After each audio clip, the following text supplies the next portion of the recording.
Rhine refers to the nose, and itis refers to inflammation. So rhinitis is nasal inflammation. Allergic rhinitis is also called hay fever because it's typically caused by allergens like hay, as well as pollen, dust, animal hair, or mold spores. Since the main trigger is pollinating plants, allergic rhinitis will flare up at specific times of the year. Allergic rhinitis is a type 1 hypersensitivity reaction, which is a type of allergic reaction that starts with exposure to an environmental allergen. So let's say that a bit of pollen enters the nose. It can get picked up by a dendritic cell, which is a type of immune cell that gobbles up the foreign particle and presents it to a nearby lymphocyte called a T cell. If that T cell gets activated, it kicks into action, producing cytokines which help to get other immune cells involved. The exact type of T cell determines the type of immune response, and in allergic rhinitis there's a bit of a T cell imbalance. There are too many T cells that, when activated, stimulate B cells, another group of lymphocytes, to produce IgE antibodies. Those IgE antibodies get released into the bloodstream and bind to mast cells, which are immune cells in the tissue that carry within themselves a load of histamine. Once bound by IgE, the mast cells are primed, meaning if pollen enters the body again in the future, those mast cells degranulate and release their histamine into the local tissue. The histamine causes blood capillaries to dilate and become leaky, which brings more fluid and immune cells to the area where the mast cells are located. Because the eyes and nose are portals of entry for infections, there are lots of mast cells around those areas for extra protection. So those IgE primed mast cells release their histamine, which causes nearby capillaries to dilate, flooding the facial tissues with fluid. Interestingly, there's evidence that early exposure to allergens might protect against type 1 hypersensitivity. For example, children who grow up on farms and have pets at an early age typically have lower rates of allergic rhinitis. It's thought that a combination of genetic factors and environmental factors like these contribute to which type of T cell group is most common, and thereby influences the overall immune response. The symptoms of allergic rhinitis are related to excess fluid in the facial tissues. It causes nasal congestion and red, itchy, swollen eyes with frequent bouts of sneezing.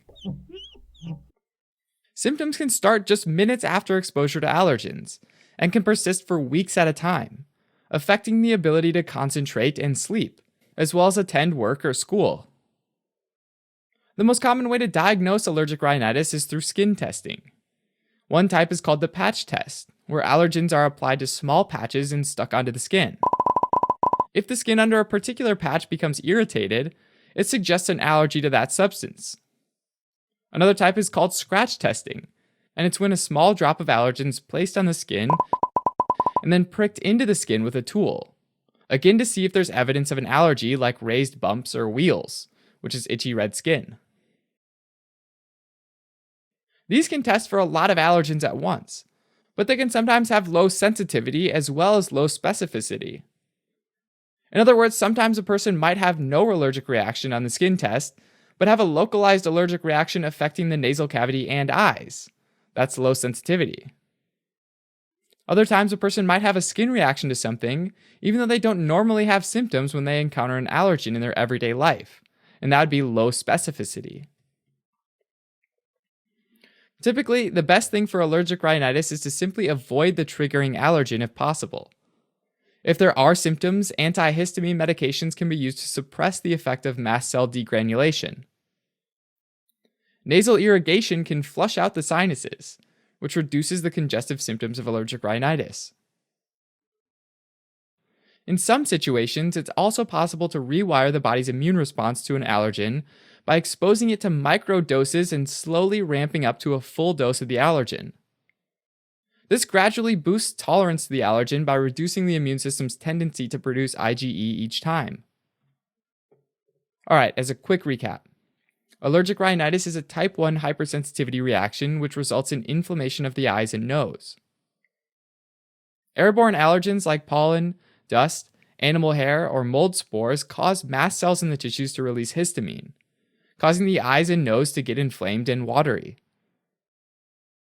Avoiding allergens is the best approach, but it's also possible to use antihistamines, and in severe cases, try desensitization to reduce or eliminate the symptoms.